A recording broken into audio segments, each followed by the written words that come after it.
पिछली पीढ़ी प्रारंभ हो चुकी है और इस पीढ़ी में ये तत्व ज्ञान पूरे विश्व में जाना है। प्रभु ने पहले बता रखा था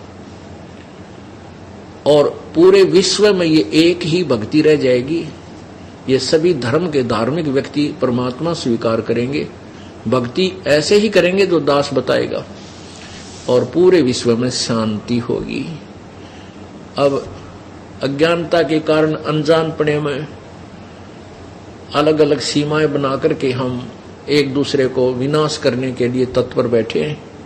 परमाणु बम बना लिए, जरा सी कोई कवासनी होगी, कभी मिसयूज भी हो जाएगा तो पूरे विश्व का नाश ऑटोमेटिक हो जाएगा।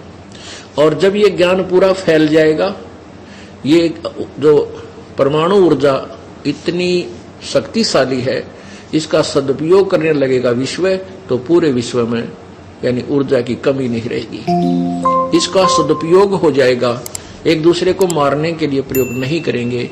राजा लोग बड़े धार्मिक होंगे। एक बार इस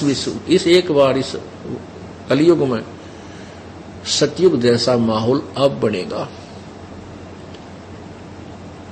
और बहुत ढेर सारे मानव शरीरधारी प्राणी अरबों खरबों की संख्या में सतलोक जाएंगे यदि वो इस मार्ग पर लगे रहे, भ्रमित हुए नहीं, मर्यादा भंग नहीं की और इस नाम का जाप अंतिम श्वास तक करते रहे। पिछली पीढ़ी प्रारंभ हो चुकी है और इस पीढ़ी में ये तत्व ज्ञान पूरे विश्व में जाना है। प्रभु ने पहले बता रखा था और पूरे विश्व में ये एक ही भक्ति रह जाएगी। ये सभी धर्म के धार्मिक व्यक्ति परमात्मा स्वीकार करेंगे, भक्ति ऐसे ही करेंगे जो दास बताएगा और पूरे विश्व में शांति होगी।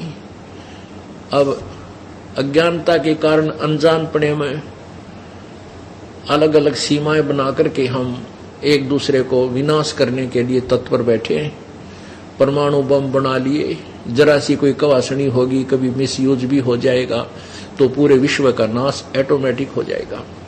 और जब ये ज्ञान पूरा फैल जाएगा, ये जो परमाणु ऊर्जा इतनी शक्तिशाली है, इसका सदुपयोग करने लगेगा विश्व, तो पूरे विश्व में यानी ऊर्जा की कमी नहीं रहेगी। इसका सदुपयोग हो जाएगा, एक दूसरे को मारने के लिए प्रयोग नहीं करेंगे।